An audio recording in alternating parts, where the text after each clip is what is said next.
everybody, Jamie Sanderson, Georgetown Foodland, Sunday Brunch Sessions, episode number 2. I'm in the house with Joseph from Pop's Pit Barbecue. Hey guys. Also, he's the world-renowned barbecue tour, right?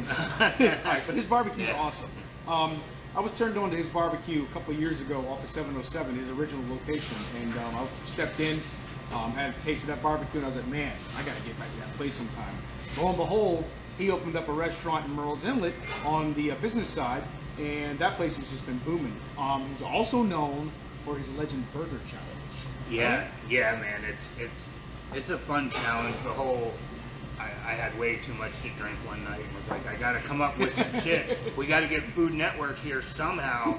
We need one break, so let me throw together this challenge that nobody can do. And so it's about 6 pounds of food. Yeah. So the burgers are like that. You got to eat 4 of them, and you got to eat pound and a half of fries in 20 minutes. I figured, shit, nobody can do that. So anyway, I was like, fuck it. If you can do it, I'll pay you $200. Come on in and let's try it. So, you know, your average everyday guy is like, oh, I can do that. Especially like if you're there with this girl, and you're like, hey, come on, you can do it, bud. And they're like, yeah, I think I can, man. I said, okay, well, hand me your money and let's try it. And if you do it, I'll give you $200, legit. And so we've had probably 80 people try it. We've had 2 people do it, and they crushed it. Both people did it in 13 minutes. Wow. Yeah, they were. The one guy's a professional eater. Ivan the Avocado, how are you? Anyway, he's a world famous guy. He does the Nathan Hot Dog Challenge and all that. So he's legit, man, and he crushed us. And I had to pay him money. That kind of stuff. That's all right. You got to keep what, 78 other people's money? Yeah, man. So that's all right. But the whole thing is like with restaurants, with business in general. At some point, you got to have some fun, man. You know. So the whole idea was to create a challenge where people could come in and just have fun. And it's I don't know, in the restaurant business, we get too caught up in this and that, and, you know, how this should be or how this should be. Well, I mean, from a guy who cooks, I want to cook. I want to cook with passion, and I want to go, fuck it, let's do something different, right? Yeah, for real. So speaking of that fun and passion, barbecue is known for having fun and passion incorporated in that concept, right? Yeah. So with the people like, you know, Anthony at Swig and Swine and Tank Jackson over here, you know, King Street, whatever, with the stuff like that. So they're doing all of this kind of stuff, especially with Tickle with that Moonshiners barbecue show, right? Right. So tell me a little bit about the competition side of barbecue, because I know you've been doing that too, right? Yeah, we do a little bit. I did a lot of it when I started my company. We were out in Phoenix, Arizona. So I worked on F-16s during the week, and then I had my weekends free down into doing competition barbecue. And so during the winter, anybody who's anybody in barbecue comes out west and teaches classes. So you take, you know, Myron Mix and Tuffy, you take their classes and just learn as much as you can, and you start competing. And at that point, it's fun. It's really fun to do those competitions. You're out with your friends, you're cooking barbecue, you're drinking beer, you're having a good time.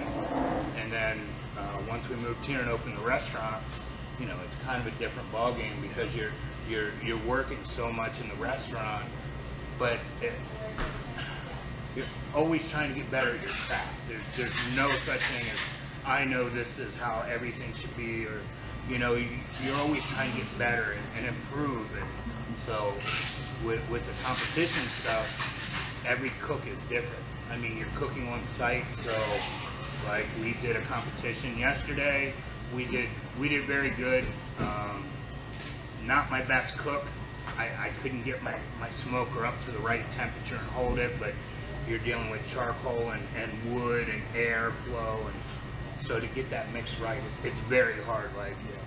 So that was just kind of a pork competition, but if you're doing KCBS, you're doing chicken, ribs, brisket, and pork. So that it's a lot of fun. It can be stressful because there's just so much work involved in it. But when you're doing it as a barbecue guy who's enjoying doing barbecue, do it, man. It's fantastic. Whether you have a tiny smoker, whether you have a giant smoker, it's all about just cooking and having a good time. That's right. And speaking of having a good time, a lot of people lined up at your booth from what Wendy told us, and they all, you know, the good conversion about his barbecue is they were like, man, this line's too long, I'm going straight to the restaurant. So Yeah. they ended up at the restaurant, right? Yeah, so that was weird, man, because we had lines as long as they could be, really. I mean, it's a small festival, but there are a lot of people there, and so our line was so long. I was getting texts from my people that run the restaurants that were there cooking and stuff, like, hey, these people are coming into the restaurant because your line was so long there that they just wanted to eat barbecue. So, and of course, at the festival, we had such a small, limited menu because it has to be streamlined. As fast as we can make food, it's long. Right. So in the restaurant, you come, sit down, you relax. We play blues music. You know, we have a full bar.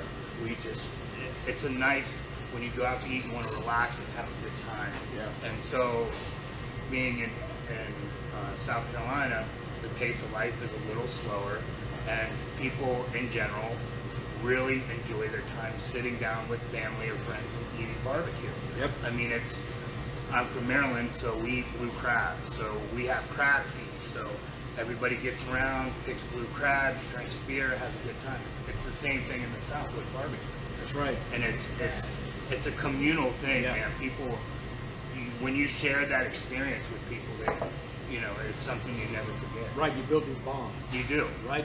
Yeah. And it becomes, actually, because of the people being in the culinary industry, a lot of people say the more time that you spend in the kitchen, that becomes like your family outside of your real family, right? It's because you're around them all the time. Yeah, no doubt. I mean, luckily I get to work with Wendy, and she's fantastic. And but you know, when I was married before, there was always, you know, I'd be working with everybody in the restaurant. You don't hardly see your wife or your kids because it's the industry you choose. It's very hard to keep all the relationships intact between your marriage, your children, your staff, your cooks, your waitress. You know, it's a lot to juggle. Yep. Speaking of tough times, obviously the pandemic has been tough on the restaurant industry as a whole. So tell me how it's affected you and your restaurants. Okay, so last year we had no tourist season at all. We had 2 really strong weeks, which were Bike Week in the fall and Mustang Week. We did very good, man. And I can't thank everybody that came out and supported us enough during that. But without tourists in this area, with rent being outrageous like it is, you know, we're lucky to have survived it, and we're hoping that this year more tourists come out and that there's more people in town. We're seeing good signs of that already. Yeah. So that's a big thing, because, you know, not doing enough business.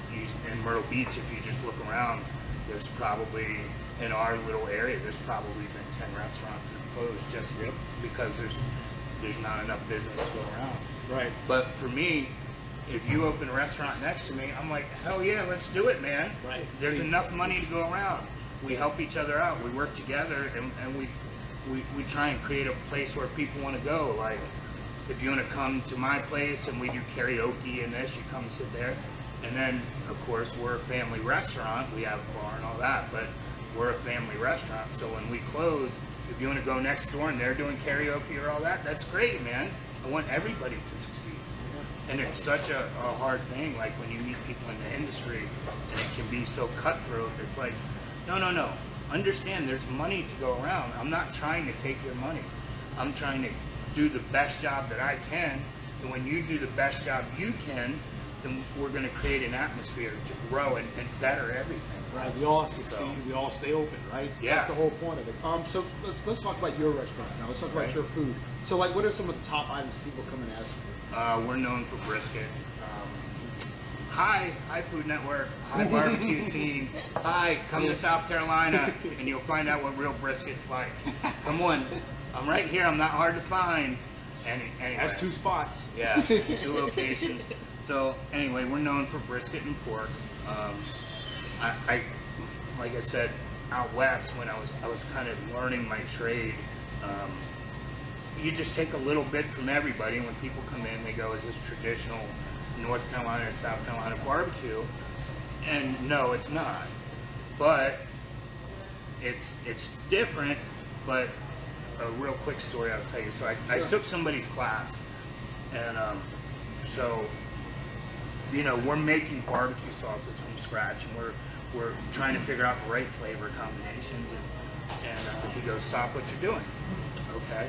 He goes, "Well," puts down a bottle of Heinz barbecue sauce, and he goes, "No matter how great a chef you are or how creative you are, when you do a barbecue competition, this barbecue sauce, when somebody takes a bite of it, it takes them back to their childhood, and that's what people associate with great food."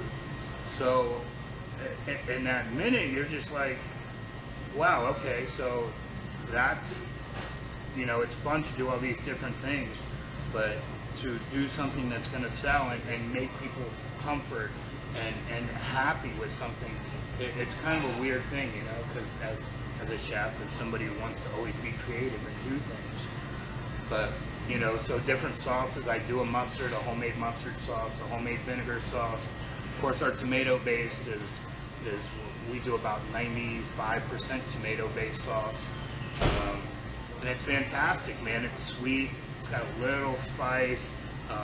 It's not overpowering. It doesn't overpower any of the meats. Everything needs to complement each other. And if it doesn't, then you're not doing your job as a chef. Right. So that brisket that I had whenever I was at that Legend Burger competition with Right. some of the guys from Our Way Pizza, you gave me that platter that time, and I actually tasted the brisket before you put that sauce on it. It was already falling apart. But whenever you put that sauce on there, Yeah. you're right. It did take me back to a certain area where it's like, hey man, I remember this taste whenever I had it with my grandparents or Right. something. That's what it's all about. Having something that brings you back, that brings you that nostalgia of that food that you've had with people that you love, and that's kind of what Joseph does with his barbecue. Yeah, I mean it's simple. It's not, but it's replicating the same thing every day. So when you come in January of this year and you come in August because you're on vacation, you want to eat the same thing, man. We ship all over the country. We have people that come in that go, "Hey, we were here from New York last year," or "Hey, our neighbor went on vacation and said you have to go to Pop Pop's. It's the best barbecue you'll ever eat."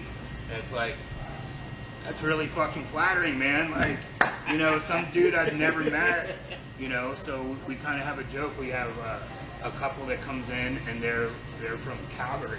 Wow. And they drive, right? So I'm like, this is amazing. You're driving from Calgary to eat my barbecue. How crazy is that? So everybody's always like, you're the first stop we make when we come into town. I'm like, well, good. Make it 2 or 3 more times, because that would be better. But no, I mean, it's really kind of humbling, and what I do is not crazy. It's not hard. It's just the consistency of doing it, and that's what burns people out in this business. Yeah. People burn out fast. All right. So speaking of people burning out, how is it that you've been able to keep 707 open for as long as you have, but then expand to Myrtle's Inlet and not burn out? Because you're a hard charger. Yeah. Like, you always are like in the mix, right? Yeah. There's no downtime for me, man. So we just, with 707, it was basically, I scraped up everything we could to get open, and once we get open, I was working 6 days a week. I had no help. It's a little hole in the wall place. We can seat about 30, but you got to take the orders. You got to take the phone orders. You got to cook the food. You got to do all the dishes. You got to mop the floor. You got to sweep the floor. When there's no help, you've worked. You start at 6 in the morning and you get done at 8 at night. That's an average work day for anybody in the business. But you got to do all this other shit. Oh, when you get done, you got dishes and you got all this other stuff, and it's hard. But I'm just too stubborn to quit. Yeah. I mean, I don't know. We built that and built that and built that, and it's just reputation. People writing reviews on TripAdvisor. Thank you. We are the #1 barbecue restaurant in all of Myrtle Beach, and I think last time we looked, we were number 5 out of all restaurants in Myrtle Beach on TripAdvisor. So when people come in town, that's the first place they look, and they go, wow, we read those reviews. And the funny thing is, man, like some people write like just shitty reviews. Basically, if they came in bad mood or something happened, yeah, we make mistakes. We're not perfect. If something's not right, I'll try and fix it. But if you don't give me a chance to fix it, I can't do shit for you, man. You gotta come tell me, come tell my staff. Say, hey, I wasn't happy with this. Okay, we'll fix it. But for you to go online and write a shitty review about something that could have easily have been handled, you're trying to hurt a small business. So so it's me and my family. So if you're pissed at me, okay, that's fine. I got no problem with it. But when you do that, you're hurting my employees. Yes. You're hurting their families because you're taking money away from them. That's right. You're hurting the whole area, which is dependent on, small businesses is the economy. Yeah. So when you try and tear that down because you have an attitude or because, something, like I said, that's easily fixable, well, let's do that. It's not a big deal. You go, hey, man, okay, we'll take care of you. I'm sorry. Right. We're not perfect. Right. But, so, the industry is it's weird. It is, and that's the thing about me. I promote being a culinary encourager. I encourage the culinary industry. You as a customer, your opinions, your thoughts, they're important. But there's a way you present that in an area to handle that, getting a satisfactory response. You don't just automatically go, I don't feel like that you should automatically go to TripAdvisor or Yelp or whatever, and just put the restaurant on blast. I think maybe you ought to have a conversation with the owner or the chef and talk about maybe what that could have been done different with the dish, what could have been done different with the atmosphere. Give them a way to kind of build up what they didn't really do the first time, and then when you come in the second time, it's like, hey, did we satisfy what you wanted this time? They're out to please, and the only thing we need to do is encourage. The more encouragement we give to people in society, not just restaurants, the more we're going to see positivity. Right? If we keep destroying people just because we want to vent, we're not going to have any kind of closure, right? Yeah, and it's keyboard warriors. The people that come out and want to eat food, they want to eat food. If they have an experience that's not perfect, they'll tell you. But it's the people that, I had a stupid guy on Facebook say, well, I ate at Pop Pop's, it sucks. My stomach was upset the last 10 times I've eaten there. What the fuck, dude? Seriously, you're telling me that my food's terrible, but you're gonna show up 10 fucking times, eat my food, and complain about it? And I'm gonna read this and not say shit to you? Come on, man. Oh boy. It's a keyboard warriors. Man. Yeah, you're right. And here's the thing, and Jimmy, you know about keyboard warriors too, right? All too well. So here we have owner Jimmy Hildebrandt from Root. So again, you're a hard charger. You work hard in the kitchen. Yeah. Sometimes you don't get that kind of reward that that you reward others with, right? So today we're rewarding you, and Jimmy. Yeah. So Jimmy, tell us what we have here for Chef Joseph. Chef, very excited for you to try this. Beautiful. All right, so here we got 8-ounce patty. It's going to be blended filet mignon, black Angus. You're going to have the caramelized onion and bacon jam along with cherry peppers, fried egg, of course. And this is going to be our Southwest Pacific burger. So, very excited. Looks like Chef Jesse, good, man. Jesse read your mind there, buddy. That looks good, man. I love it. The cherry peppers are a nice touch, man. Just in case, charred onion aioli. That is beautiful. Probably, and ketchup, of course, but that charred onion aioli is one of our most popular sauces we have. The best, man. I look forward to trying this. Yep. So there you go, bud. Enjoy. Go ahead and cut in. Try it. It's all you. Yeah. All me. All you. Okay, well, all you. I can get this anytime, man. It's your treat. I want you to break it down. You try it and see what people think whenever you get that facial expression. Okay. Let's see.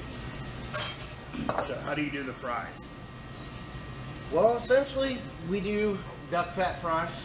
Beautiful. So, usually just dredged in duck fat and put it out with this. This is something a little different, though. My chef wanted to do something for you that... yeah, that's fantastic, man. So I really like the blend. It's really good. Awesome. I'm excited for you to try it. That is... Just so you know, folks, Root is open for brunch right now. That's outrageous. You can come out and get a burger similar to this. They call it the Wake Up Burger, and it is superb. It really will wake you up. Okay. So right now we're going to let Joseph cut it up, take a bite, and then we'll enjoy the rest of our day. Man, Look at that egg, I man. know, dude. I would completely fuck that up 10 times. There's no way I could do that. I'm excited, man. There you go. Get that squeezing egg. Get the knife cut. Look there. There it We're is. right in, man. There it is. There you go, brother. Well, you can't. Well, you know, if you're in the restaurant, you're working, you know, 10, 12, however long you're working in the kitchen, and you get in, you're prepping, you're getting everything ready. Once you get set up, and you got customers coming in, so you're doing that. And then by the time you're done, you're like, fuck, I worked 12 hours, I haven't eaten anything, you know. So that's always how it works. You just grab something, like anything, to get something in your face while you're working. So yeah, this is gonna be outrageous.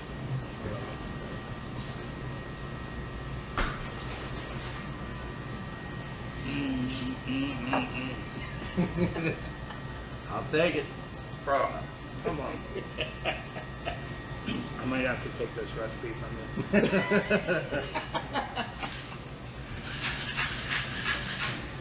I'll take it.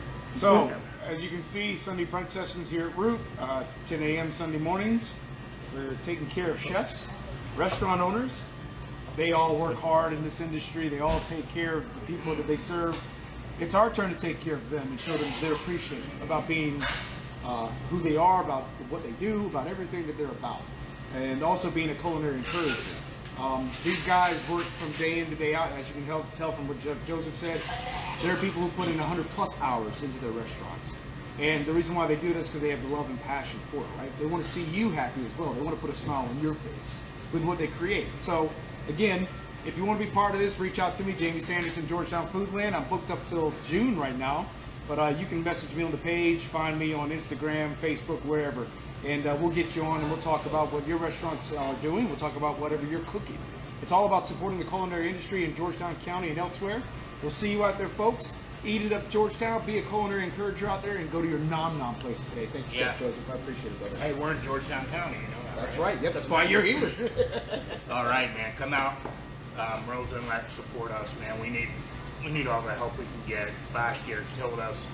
We lost so much money. We worked so hard, you know, to just try and stay afloat, you know. So, yep, come on out. We got 2 locations. Read the TripAdvisor reviews, and man, come out and have a good time. Leave your shitty attitude at home. Have a good time. Drink some beer. Eat some barbecue. Just enjoy life, man. I wish people would do more encouraging things like that, you know. Yeah. So There's Wendy. and this is Wendy. She is my girl, Vet, and we run the business together, and we do everything we can to try and please you. She's front of the house, and man, we work our ass off to do the best we can every day. Well, and we appreciate you having us here, and this is a beautiful place. And, you know, I'm honored to be cooked for. You know, it's very nice. Well, it's my pleasure. You guys deserve it. You've earned it. That's the whole thing. I haven't earned shit yet. No, man. you have. I'm just learning. No, see, that's the thing. I'm just a baby. No, that's the thing. You have earned it. No. You've earned it with your work you've put in. You've earned it with the reputation that you have. You've earned it with being out in the community and supporting through charity. You have earned it. It's time for people like you to be appreciated and shown that appreciation all across Georgetown County and everywhere else. The culinary industry is, I think, sometimes a thankless cause. Why? Because they're all caught up in a box. They're not really exposed, and then whenever they are exposed, they have to pay for that exposure. They're not paying for any exposure here. They're getting it for free. And they deserve that. They've earned it. And we're going to keep doing it here at Georgetown Foodland. It's great, man. You know, you just, from everybody that deals in the restaurant business, people come in, and my servers, they run their ass off. They do literally everything they can to please you, and you know, a lot of times they don't get respect at all. They're looked down upon, and it's like that's not fair. If we were, you know, if you're sitting in an office doing something, whatever, but you know, if you're in a restaurant and you're a server, people look down on you. That's bullshit, man. They work so hard. Like, if you, and most people have done it at some point in their lives, so those people understand what it's like. But anybody who's never done it and then wants to talk shit about your people or this or that or anywhere they go, it's not right, because they don't understand the work that goes into it. Right, exactly. And so we just you know, restaurant to restaurant. If you need something, if I need something, you know, hey, let's all get along and do the right thing. Right, and that's the whole thing we're trying to build here. We're trying to build a guild where we support each other and we build this industry to be something that people come to. We're not an in-between like you hear from other people. Georgetown's not an in-between. We are a destination stop, and our food puts us on the map. It's time for you guys to come try it. It does, man. We got the best barbecue. Come on, I'll challenge anybody. You want to have a cook-off anywhere? I'm fucking ready. Let's do it. All right, we're going to sign off so his food doesn't get cold. Jamie Sanderson, Georgetown Foodland. Eat it up, Georgetown. Thanks, guys. Appreciate it very man, much. I appreciate it.